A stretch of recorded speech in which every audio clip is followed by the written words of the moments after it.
હાલની વૈશ્વિક પરિસ્થિતિ સમગ્ર વિશ્વના ઉદ્યોગ અને વેપાર માટે અનુકૂળ નથી. મધ્ય પૂર્વમાં ચાલી રહેલા સતત યુદ્ધના કારણે તેલ આધારિત દેશો તેમજ વિવિધ ઉદ્યોગોના વ્યવસાય પર ગંભીર દબાણ ઊભું થયું છે, જેથી ડેરી ઉદ્યોગ પણ અસરગ્રસ્ત થયો છે. ત્યારે આ તમામ પડકારો અને વધતા ખર્ચ વચ્ચે પણ આણંદની અમૂલ ડેરી હંમેશા પશુપાલકોના હિતને પ્રથમ સ્થાન આપે છે. અમૂલ ડેરી નિયામક મંડળ દ્વારા દૂધ ઉત્પાદકોને આગામી તારીખ 1 જૂન 2026થી દૂધના ખરીદ ભાવમાં પ્રતિ કિલો ફેટ 10 રૂપિયાનો વધારો આપવામાં આવશે. આમ દૂધના ખરીદ ભાવમાં હવે પ્રતિ કિલો ફેટે રૂપિયા 865થી વધારીને 875 આપવામાં આવશે.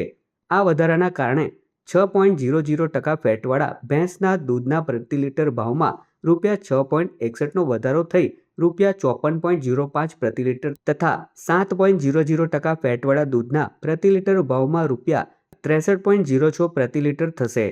તે જ રીતે ગાયના દૂધ ખરીદ ભાવમાં પણ વધારો કરવામાં આવ્યો છે. અમૂલ ડેરી હંમેશા ખેડૂતો અને પશુપાલકોના આર્થિક સશક્તિકરણ માટે પ્રતિબદ્ધ રહી છે અને ભવિષ્યમાં પણ આ દિશામાં સતત કાર્ય કરતી રહેશે. આ પ્રસંગે અમૂલ ડેરીના chairman શાહભેસિંહ Parmar, vice chairman Vijay Patel, પૂર્વ ચેરમેન અને ડિરેક્ટર વિપુલ પટેલ, કાંતિ સોઢા પરમાર, રાજેશ પાઠક સહિતના પદાધિકારીઓ ઉપસ્થિત રહ્યા હતા.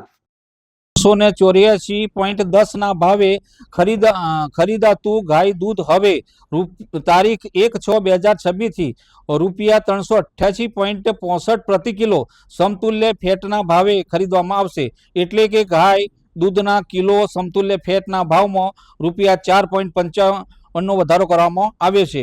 આ વધારાના કારણે 3.50% ફેટવાળા ગાય દૂધના પ્રતિ લીટર ભાવ રૂપિયા 0.43નો વધારો થઈ રૂપિયા 36.68 પ્રતિ લીટર તથા 4 ફેટવાળા ગાય દૂધના પ્રતિ લીટર ભાવમાં રૂપિયા 0.45નો વધારો થઈ રૂપિયા 38.68 પ્રતિ લીટર થશે. વર્ષ દરમિયાન અમૂલ ડેરી એ પશુપાલન ક્ષેત્રના કલ્યાણ માટે અનેક યોજનાઓ અમલમાં મૂકી છે.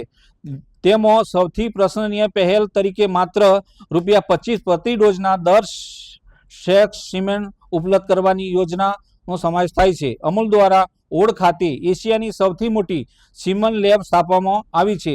આ પગલાંથી ગુણવત્તાભર પશુ વંશ વિકાસ, વધુ દૂધ ઉત્પાદન અને પશુપાલકોની આવકમાં વધારો કરવાનો અમારો પ્રયાસ વધુ મજબૂત બન્યો છે. અમૂલ ડેરી હંમેશા ખેડૂતો અને પશુપાલકોના આર્થિક સશક્તિકરણ માટે પ્રતિબદ્ધ રહી છે અને ભવિષ્યમાં પણ આ દિશામાં સતત કાર્ય કરતી રહેશે. ધન્યવાદ.